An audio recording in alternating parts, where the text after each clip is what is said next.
Salut à tous, Tesla a explosé en bourse de plus de 22% et donc on va regarder ensemble les résultats qui ont été annoncés et puis à la fin de cette vidéo je te dirai si j'achète l'action ou si je vends mes actions. D'ailleurs tu peux en profiter aussi pour mettre un petit like à la vidéo, ça permet de soutenir la chaîne et je te remercie grandement. Alors si on regarde ce qui a été annoncé pour le troisième trimestre, les revenus et bénéfices ont dépassé les attentes. Donc Tesla a présenté des résultats plutôt mitigés pour le troisième trimestre il y a une semaine, mais l'action a bondi après les heures de marché surtout. Donc en fait, les investisseurs se réjouissant surtout des bénéfices supérieurs aux attentes. On a eu des marges brutes qui étaient plus élevées et aussi des annonces sur le véhicule électrique moins cher de Tesla, donc le modèle 2, qui est plutôt en bonne voie, ce qu'a annoncé Tesla pour une production en 2025. Donc le PDG Elon Musk a également indiqué que la croissance en volume de Tesla pourrait atteindre 20 à 30% en 2025. Ensuite également, pour le trimestre, Tesla a annoncé du coup un chiffre d'affaires de 25,18 milliards de dollars, donc légèrement en deçà du consensus qui était lui à 25,4 milliards de dollars. Par contre, on a eu un chiffre qui dépasse les 25,05 milliards de dollars enregistrés au deuxième trimestre et les 23,4 milliards de dollars au même trimestre de l'année dernière, donc il y a une belle progression là-dessus. Si on regarde le bénéfice par action ajusté de Tesla, il s'est établi à 0,72, donc ça dépasse les attentes qui étaient eux à 0,6 dollars par action, donc ça c'est vraiment très bien. L'entreprise a également déclaré un revenu net ajusté de 2,5 milliards de dollars et surtout à regarder un flux de trésorerie libre qui est à 2,9 milliards de dollars. Donc là on a des très bons chiffres sur ça. Également des solides marges malgré des chiffres de livraison plutôt mitigés. Donc si on regarde un indicateur clé pour les investisseurs, c'est la marge brute de Tesla qui s'est élevée du coup à 19,8%, qui dépasse vraiment largement les prévisions qui étaient elles à 16,8%. Donc ça c'est vraiment très bien. Et également en termes de livraison, Tesla a livré 462 890 véhicules au troisième trimestre, soit une augmentation en fait de 6,4% par rapport au trimestre précédent et surtout dépassant les 435 059 véhicules livrés l'année dernière pour la même période. Cependant, ce résultat est légèrement en fait en dessous des attentes de Wall Street qui tablaient eux plutôt sur 463 897 livraisons. Malgré cela, Tesla a en fait enregistré des progrès en matière de production, avec une montée en puissance réussie du modèle 3 actualisé, des coûts de production aussi réduits, une augmentation aussi de la production du Cybertruck, on n'oublie pas, qui a pour la première fois atteint une marge brute positive. Donc ça c'est encourageant pour ce véhicule. Également, Tesla prévoit justement une légère croissance des livraisons de véhicules en 2025 et Musk prévoyant une croissance justement de 20 à 30% tout en la qualifiant de meilleure estimation. Il faut savoir que dans le passé, on a eu des estimations qui étaient un peu grossies. Donc à prendre parfois avec des précautions et justement Elon Musk le dit lui-même. Également en termes de perspectives futures. Alors si on regarde des nouveaux véhicules électriques et des projections aussi de croissance. Donc il faut savoir que le nouveau véhicule électrique plus abordable qui était annoncé il y a vraiment quelques mois par Tesla est vu comme essentiel pour la prochaine vague de vente des véhicules électriques et qui reste surtout en bonne voie pour une production au premier semestre 2025. Donc franchement, j'ai hâte de voir ça. Ça fait suite aussi à la présentation du Cybercab, le robotaxi de Tesla, lors de l'événement justement We Robot qu'on a eu le 10 octobre dernier. Je l'avais présenté aussi sur la chaîne, vous pouvez aller voir la vidéo.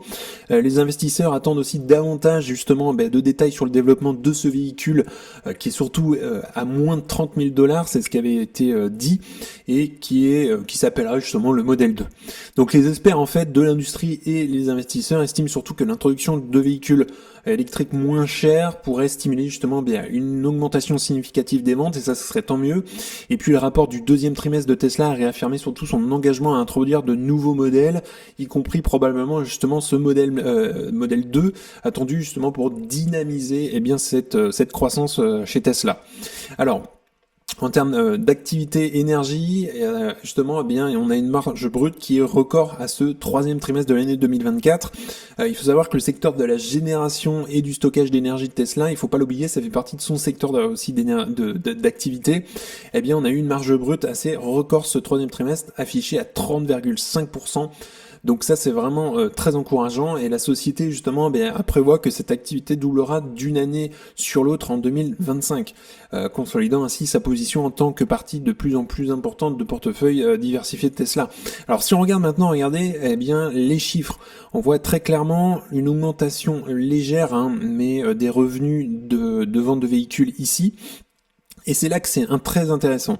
Regardez, en termes d'énergie, tout ce qui est stockage d'énergie, donc les revenus, là, on est à 2,376.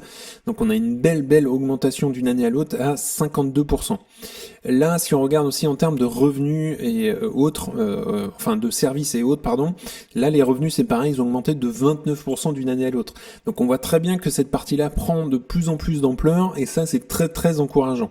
On a une belle marge brute à 19,8, donc ça c'est pareil, on a une belle amélioration. Si on regarde par rapport au trimestre précédent, ça reste encourageant. Et si on regarde en termes de free cash flow, on a une augmentation de 223% d'une année à l'autre. Donc là, on a eu un beau free cash flow ce trimestre-ci, et ça reste très encourageant par rapport à ce qu'on a pu voir. Et d'ailleurs, le premier trimestre 2024 avait très mal commencé puisqu'on était en négatif. Donc on a pas mal rattrapé ce petit train de retard. Alors maintenant si on regarde plus en détail par rapport à l'historique, on va regarder, donc l'action aujourd'hui elle est à 262 dollars pour Tesla, on le voit très clairement, là à l'annonce des résultats on était autour des 213, d'ailleurs ça avait fait baisser le cours de l'action suite à l'événement We Robot qu'on a eu le 10 octobre, on n'était pas très convaincus, c'était vraiment pas terrible comme présentation de véhicule, ça reste mon avis, et donc justement après les résultats on est passé de 213 à 263, donc on a quand même une belle augmentation suite à l'annonce de ces résultats. Alors si on regarde par rapport à l'historique, c'est ça qui est important de regarder un petit peu, en trimestriel, on voit que globalement en termes d'espèces et trésorerie, on voit qu'ils ont un peu plus d'espèces, et ça ils ont accumulé un peu plus d'espèces justement dans la boîte, donc ça c'est très encourageant. Si on regarde la dette totale, elle a tendance à augmenter un petit peu ces derniers trimestres, mais si on regarde la dette nette, il n'y a aucun problème là-dessus, on est en dette nette négative, donc il leur reste du cash dans l'entreprise. Si on regarde en termes de chiffre d'affaires trimestriel, c'est ça qu'il faut regarder surtout, c'est les petites lignes. On voit qu'on a un petit peu reculé de moins 1,25% par rapport au trimestre précédent, mais on reste quand même sur des points assez hauts. Si on regarde la marge brute, et c'est ça qui est important à regarder, alors si on se met sur 10 ans, on voit que la marge brute repart. On est quand même sur un point assez haut depuis l'année 2024. Donc ça, c'est encourageant. Peut-être qu'on va revenir certainement à des points assez hauts qu'on avait d'ailleurs en 2022. Si on regarde la marge nette maintenant, c'est pareil, on a une marge nette qui reprend un peu de souffle justement, et on repasse à 8% pour ce troisième trimestre. Donc voilà, on a des marges qui s'améliorent, et ça c'est très encourageant. Alors par contre, on a eu un petit peu d'émissions d'actions, mais vraiment pas grand-chose. Globalement, on voit très clairement depuis plusieurs trimestres que ça stagne, donc il n'y a pas beaucoup d'émissions d'actions. Si on regarde en termes de flux de trésorerie, donc sur notamment les rémunérations en actions, on voit que ça a tendance à diminuer, surtout au point plus haut qu'on avait d'ailleurs au premier trimestre 2024.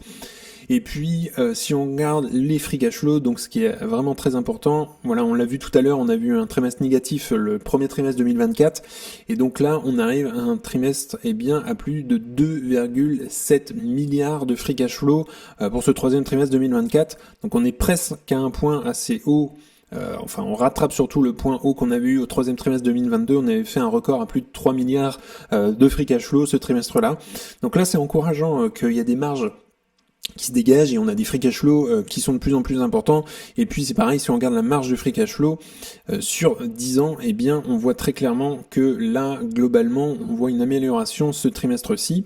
Donc ça, c'est encourageant. Et ça, Tesla est du tout coup dans une bonne posture pour continuer. Alors maintenant, on va regarder en termes de croissance. Donc je vous ai fait un petit récap de ce que Tesla a mis d'ailleurs dans son rapport du troisième trimestre. Et donc Tesla prévoit des opportunités de croissance significatives, surtout dans les secteurs du transport et de l'énergie, il faut pas l'oublier, tirées par des avancées aussi dans l'autonomie et l'introduction de nouveaux produits, compris ceux construits sur sa plateforme de véhicules de prochaine génération. Alors si on regarde d'ailleurs déjà en termes de transport, ce qu'ils disent dans leur rapport, c'est avoir des véhicules plus abordables, et on le sait, Tesla prévoit de lancer, ils ont réaffirmé ça, donc ça c'est tant mieux, un nouveau modèle plus abordable au cours du premier semestre 2025, donc le modèle 2, ce qui contribuera à rendre les véhicules électriques accessibles à un public plus large. Ce qu'ils veulent, en fait, c'est l'adoption massive de Tesla. Tesla doit être massivement adopté comme un peu Apple, en fait. Ils se basent un peu sur la même stratégie qu'Apple.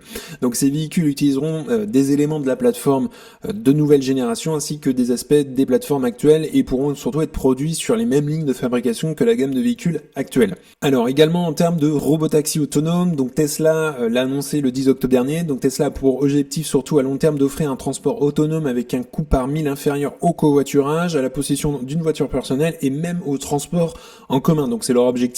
L'entreprise a dévoilé surtout le Cybercab, un véhicule biplace conçu pour l'autonomie, sans volant et surtout ni pédale.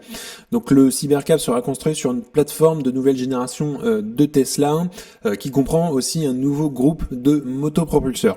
Il faut savoir que Tesla poursuit aussi une stratégie de fabrication révolutionnaire, désemboîtée pour son produit robotaxi. Également, ils ont souligné dans leur rapport une augmentation de la production et des livraisons de véhicules puisque Tesla prévoit une légère croissance des livraisons de véhicules en 2024 malgré surtout les conditions macroéconomiques qu'on a, notamment avec les taux d'intérêt qui sont élevés même s'ils sont en train de baisser. Et l'entreprise a produit son 7 millionième véhicule le 22 octobre 2024. Et également, ils ont souligné bien l'amélioration de la conduite autonome, donc avec le FSD. Tesla continue évidemment d'investir dans ses projets d'intelligence artificielle, de capacité de production, y compris des améliorations à son logiciel FSD. En plus d'investir, on sait, dans les calculs de formation à l'IA, l'entreprise a publié la série 12.5 du FSD, notamment qui est sortie au troisième trimestre 2024 avec une sécurité et un confort amélioré. Et également, ils ont souligné une expansion du réseau des superchargeurs, donc puisque le réseau de superchargeurs de Tesla continue évidemment de s'étendre au troisième trimestre 2024 avec plus de 2800 nouveaux points de recharge au cours du trimestre, soit une croissance en fait de 22% du réseau en glissement annuel. Donc ça c'est encourageant. Alors maintenant si on regarde en termes d'énergie, il y a la partie croissance du stockage d'énergie puisque Tesla prévoit que le déploiement de stockage d'énergie feront plus que doubler en glissement annuel en 2024. Donc en fait au troisième trimestre 2024, l'activité énergie a atteint une marge brute record, on l'a dit tout à l'heure, mais de 30,5%. Donc ça c'est vraiment très encourageant. Il faut savoir que les déploiements de Powerwall ont atteint un niveau record au troisième trimestre pour le deuxième trimestre consécutif et la montée en puissance de la production du Powerwall 3 et de la méga-usine de La Trobe s'est poursuivie avec succès. Donc ça, c'est encourageant, ça va créer un nouveau secteur d'activité de Tesla. Il y a également les méga-usines puisque les méga-usines de La Trobe a produit 200 mégapacks en une semaine, ce qui représente en fait un rythme de production annuel de 40 gigawattheures. Il faut savoir que la méga-usine de Shanghai notamment devrait commencer à expédier des mégapacks au premier trimestre 2025. Donc en termes de rentabilité, des activités énergie et puis de services, Tesla s'attend à ce que ces activités énergie et services, on l'a vu tout à l'heure, continuent de croître et de devenir surtout des éléments de plus en plus rentables pour l'entreprise. Et ça, c'est très encourageant. Il faut savoir que la croissance séquentielle du bénéfice brut de l'activité service et autres a été principalement tirée par une génération de bénéfices bruts plus élevé de la supercharge, des superchargeurs, et une amélioration aussi de la marge des centres de service et une génération aussi de bénéfices bruts plus élevés des ventes de pièces et aussi de marchandises. Également, Tesla donc est convaincu que ces efforts lui permettront de capitaliser sur la transition en cours dans les secteurs du transport et de l'énergie. L'entreprise gérera évidemment ses activités de manière à maintenir un bilan solide pendant ces périodes d'incertitude. Il faut savoir qu'à long terme, évidemment, Tesla prévoit que ces bénéfices liés au matériel seront accompagnés d'une accélération des bénéfices liés aussi à l'intelligence artificielle, au logiciel et puis à la différentes flottes de véhicules qui proposent. Tesla, c'est une entreprise de long terme. Alors pour conclure, je suis investi dans Tesla aujourd'hui. C'est une entreprise que je trouve de qualité, qui est sans cesse en innovation et qui a surtout de la croissance à venir. Évidemment, on a de l'innovation dans tout ce qui est robot humain, robot taxi. On a le modèle 2 qui est prévu pour le premier semestre 2025. Alors aujourd'hui, moi j'ai un PRU autour de $180. Évidemment, si l'action chute, j'aimerais la renforcer aujourd'hui sous les $170. Alors je rappelle, je ne donne pas de conseils en investissement, c'est hyper important que tu ailles faire tes propres recherches. Après tout, ça reste ton argent. Pour terminer, si tu souhaites avoir accès à You Can Invest App, c'est le premier lien dans la description. Dans ton espacement, tu auras accès à ma watchlist avec les objectifs de prix, aux best stocks, c'est-à-dire les meilleures actions à détenir dans ton ton portefeuille avec 6 critères de qualité. Tu pourras également faire un discounted cash flow, donc estimer le juste prix à payer pour une action. Et évidemment, on se fera des appels vidéo pour analyser ensemble une action. Également, on peut analyser ton portefeuille, donc le premier lien en description. Également, si tu souhaites avoir accès à FastGraph, c'est le site que j'utilise pour analyser les actions, eh bien tu as 25% de réduction lors de l'inscription, donc c'est également le lien dans la description. En tout cas, on en a fini pour aujourd'hui. N'hésite pas à liker la vidéo, à t'abonner, ça fera grandir la communauté et puis ça me soutient. Si tu souhaites regarder une autre vidéo, tu peux cliquer juste ici. En tout cas, je te souhaite une excellente journée et à bientôt pour une prochaine vidéo. Salut!